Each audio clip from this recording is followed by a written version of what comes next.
The city really did collapse. I mean, this is unlike any, urban city in the entire country. And I mean, you have people from around the world coming here because they're fascinated with all the urban decay and the urban decline. So we are really at a point of reinventing ourselves. And, one thing that I am very big on, and what my vision for Detroit, and more specifically my vision for this neighborhood in Detroit, is artists and entrepreneurs always lead you to the neighborhood, and they lead you to the opportunity. They're the first ones to come in and say, hey, here's a pile of garbage and we can turn it into something great. And that's what we're really doing in this neighborhood.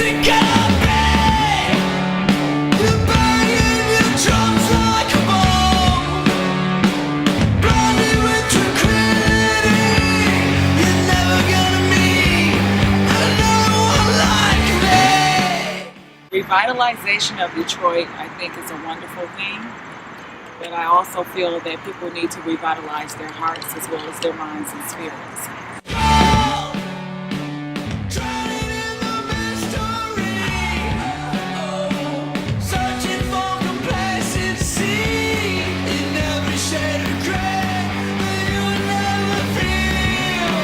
Our whole church is geared towards the outcasts of society, the creative people, the artistic, the punk rockers, the hardcore kids, the hip hoppers, you name it. Basically anything that's underground, our church is geared towards reaching out to those people. And so that's one of the reasons we actually stopped here and met with Derek Weaver to get a space here, is because it's actually part of the vision that my wife had before we moved out here to plant this church, because we're actually from Hearst, Texas. So yeah, it's been amazing. It's perfect. It's right up our alley.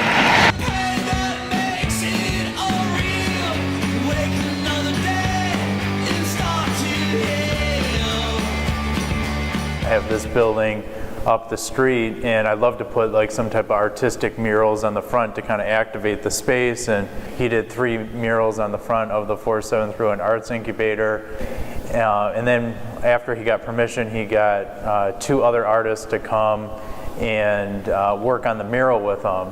And that was kind of like the turning point of, or the, I guess, inspiration for the Grand River Creative Corridor, because as they were working on this mural, we were having all kinds of people stop. Everyone was just kind of fascinated with the mural. And at the time I was kind of joking with them. I said, well, let's do the whole neighborhood.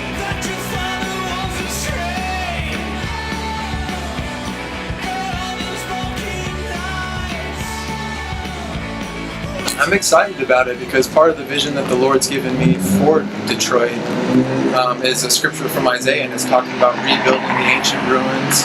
It's about bringing life where there's desolation, bringing life to it, restoration. Yeah, so I mean, Syntax has been a big part of the project. He's done quite a few murals in the project, but we probably have, well over 100 different artists that have participated in the Grand River Creative Corridor. Most of them are local Detroit artists, but we have had artists come in from Germany and North and South Carolina, West Virginia. The end of this month we have an artist coming in from Chicago. So it just seems like there's a lot in the art community. What we're trying to do is we're trying to empower and create this artistic movement in this neighborhood.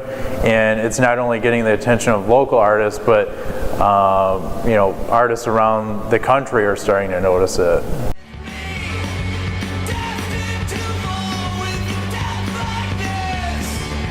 And mind you, there are still some, businesses that were operating and doing business in this neighborhood, and those businesses, it was a constant battle to remove graffiti vandalism from their buildings. But what I've kind of came to realize is the same guys that go out and vandalize buildings are the same guys that can come out here and do big, beautiful murals. So it kind of acts as a way to deter vandalism. And so I'm super excited about it because that's my heart for Detroit, is to see this place rebuilt, not only physically but also spiritually. To move people forward. So that's what I feel about the revitalization of Detroit. That's the power of art. Art is a very powerful tool, and it's just a great thing to build and maintain a community. So what's it gonna be? You're banging your drums like